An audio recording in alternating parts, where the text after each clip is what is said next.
po, kamusta po kayo? Ako po si Fen sa aming Bakuran Vlogs. Ang i-share ko po sa inyo ngayon ay itong aking bagong taniman ng aking mga strawberry. Ito po sa likod ko. Bago po tayo magsimula, sa mga bago pa lang po dito sa aking YouTube channel, paki-like, comment, and subscribe po. At huwag niyo pong ikakalimutan na i-click ang notification bell para po ma-notify po kayo kapag meron po tayong bagong upload. Yan, ito na nga po ang isi-share ko sa inyo ngayon. Itong aking bagong taniman ng mga strawberry. Ito po ay gawa sa bakal. Itong frame na to. Tapos, ito po ay PVC pipe na isang buo po to, itong apat na to. Ngayon, pinag-apat lang yan, kaya 4 na piraso. Kulang pa po na isang buo para mahusto po siya na 8 piraso dito.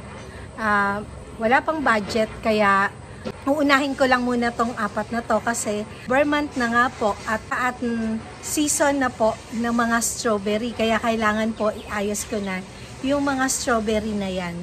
At ipakikita ko na po sa inyo yung pagtatanim ko. Ito na po yung aking bagong taniman ng aking mga strawberry. Sabi ko nga po kanina, itong pinaka-frame na yan ay bakal. Tapos, ito po yung PVC pipe na pinag-grinder ko dito. Yan, para maging taniman siya ng mga strawberry. Tapos itong mga gilid, hindi ko alam kung ano yung nilagay dito. May tawag dito parang ito yung pinaka-lock sa mga PVC pipe na kung gusto nyo na isara yung PVC. Ito yan. Tapos pinalagyan ko ng mga butas. Syempre kailangan ng butas para kapag diniligan yung tubig, dyan babagsak yung tubig. At pinadagdagan ko dahil yung mga ugat po ng mga strawberry, ayaw po nila ng nananatili yung tubig doon sa lupa. Ito na nga po yung dalawa na nataniman ko na nung isang araw. Tuwing hapon lang po kasi ako nagtatanim o inaayos to, mga 4 o'clock o 4:30 ko natataniman to kasi nga po dito sa likod ng aming bahay ay napaka-sobra init na ito yung gustong-gusto po ng mga strawberry. Dito dati nakalagay yan, ngayon walang ganong araw dyan. At tingnan nyo kung gaano po parang gulong-gulo yung mga strawberry kapag nasa pasulang. Kaya po naisipan ko na ganito, tingnan nyo napaka-neat nilang tingnan at saka yung bunga dito sila lalaylay yung mga bunga, o kung gusto nila sa likod pwede rin. Sabi nga ng kapatid ko, mas madaling mag-harvest ngayon dito kasi dito lang sila sa gilid lalaylay yung mga bunga. Hindi naman po kailangan ng strawberry na malaki yung taniman, dahil ito nga po dati sa mga pasulang na maliliit ito nakatanim. Kasi hindi naman po dumadami yung ugat nila doon sa loob ng lupa. Mamaya ipakikita ko po sa inyo yung paglalagay ko dito o pagtatanim ko dito ng mga strawberry para makita nyo na hindi dumadami yung ugat ng mga strawberry. Kaya kailangan lang po kapag sa ganito nakatanim yung mga strawberry, kailangan lang po alaga po sila sa fertilizer. Ito po yung gagamitin ko na lupa. Yan, yung dating lupa na galing doon, dito, sa mga paso na yan, nilagay ko dito at hinaluan ko ng Carabao manure. Ito po yan, yung mga buo-buo na to. May lang yung ginagamit ko, hindi na ako nag-gloves kasi nga, maghuhugas naman ako mamaya ng kamay. At saka, hindi po ako komportable sa pag naghahalaman ako kapag may gloves ako. Kaya, ayan, meron naman akong trowel na ginagamit paghahalo nito. Lalagyan ko na po ng lupa itong PVC pipe.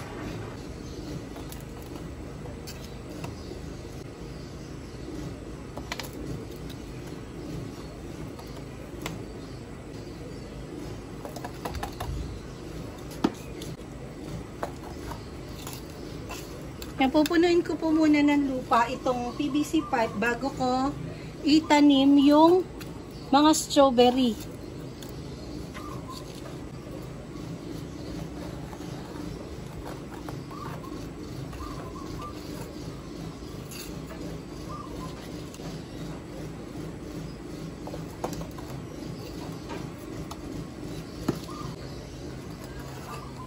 Alam nyo ba na nakaka-excite magtanim ng strawberry, ng grapes? Kasi may grapes din naman ako dito. Lalo na kapag namumunga na sila, yung season nila, itong strawberry, ang season nila ngayong Burr months hanggang July. Namumunga to sa akin basta naalagaan ko sila ng fertilizer. Kasi itong mga strawberry tsaka yung grapes, heavy feeder po yung mga strawberry at grapes. Yan. Napuno ko na tong dalawang PVC pipe ng lupa. Kaya, start na ako na pataniman ito. Ito ang una nating itatanim. Tatanggalan muna natin ng mga tuyong dahon dito sa gilid.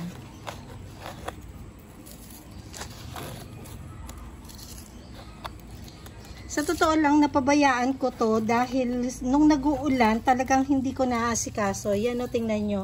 Kailangan tinatanggal po yung mga tuyong dahon dito. Yan, buti tumahimik na. Tsaka yan, yung mga dahon na ganyan.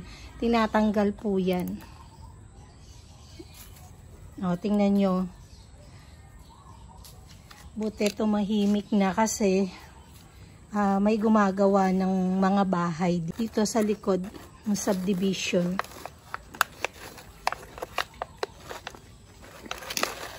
Yan, ganito lang.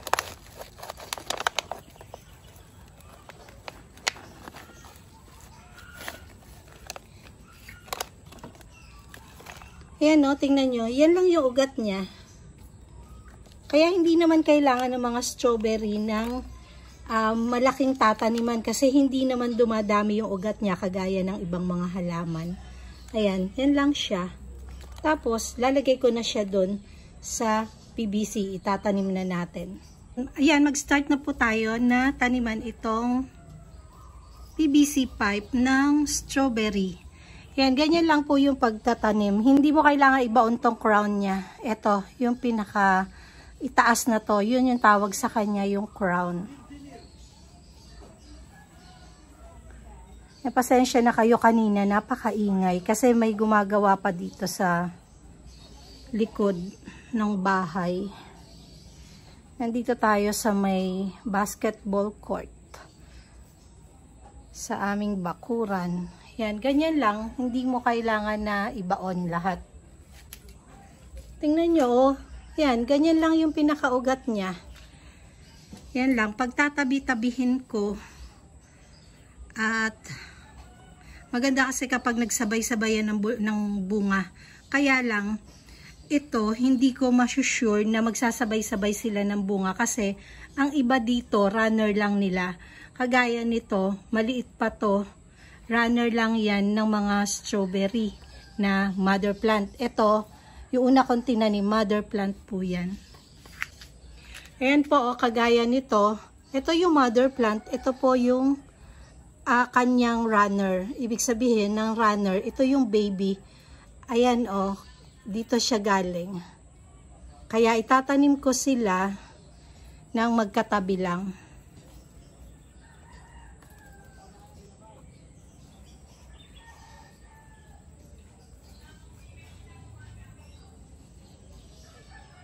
Yan, kagaya nito. Itatabi ko lang dito sa mother niya. Tapos, itong pinanggalingan ng runner na to. Ito, nakikita nyo ba to? Yung parang tangkay na to na mahaba. Puputulin ko yan kapag stable na tong pinaka-runner niya o yung pinaka-baby niya.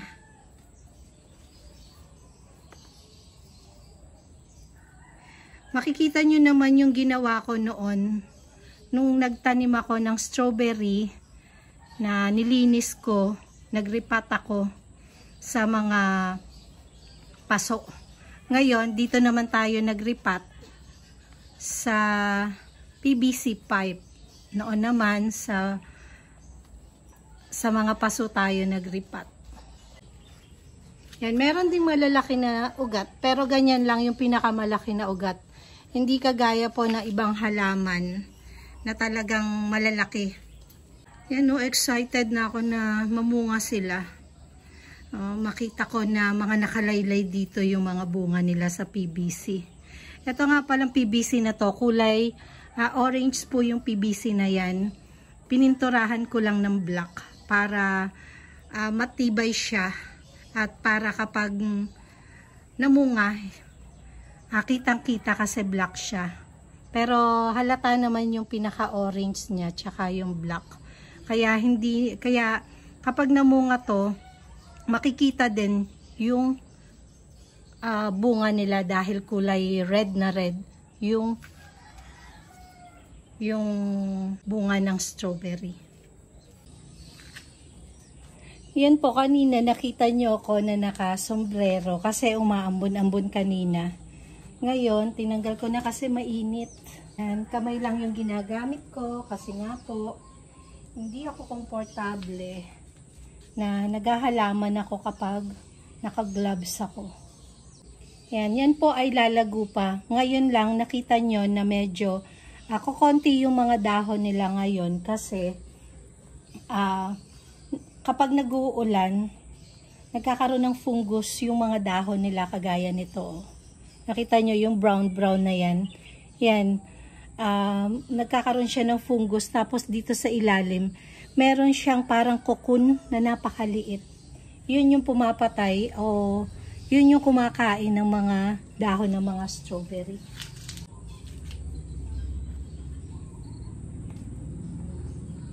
Siguro makakabili ako ng PVC pipe kapag may gumawa na dito ng bakod namin sa likod. Lalagyan kasi ng steel matting yung bakod namin. Magpapasabay na lang ako. Ito, yung last na PVC na yung tataniman natin. Alam nyo ba na itong strawberry na to, nakakawala rin ng stress kapag namumunga na tapos malagong malago yung dahon nila. Talagang ito lang yung pinupuntahan ko umaga hapon. Kasi itong mga strawberry kailangan po full sun.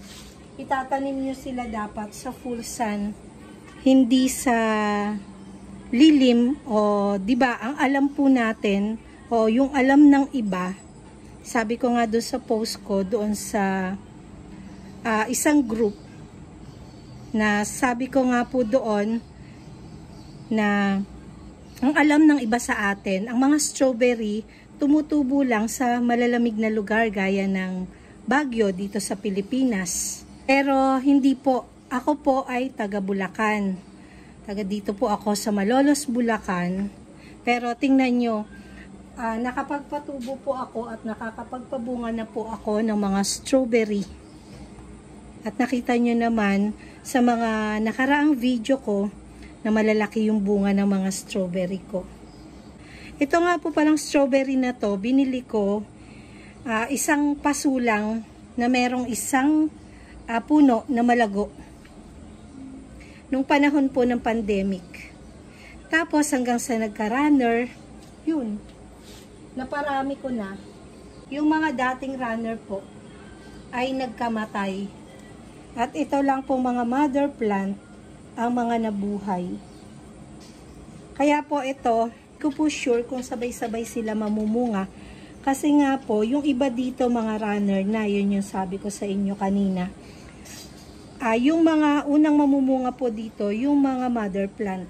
Tapos yung mga runner, yun yung mga susunod na mamumunga.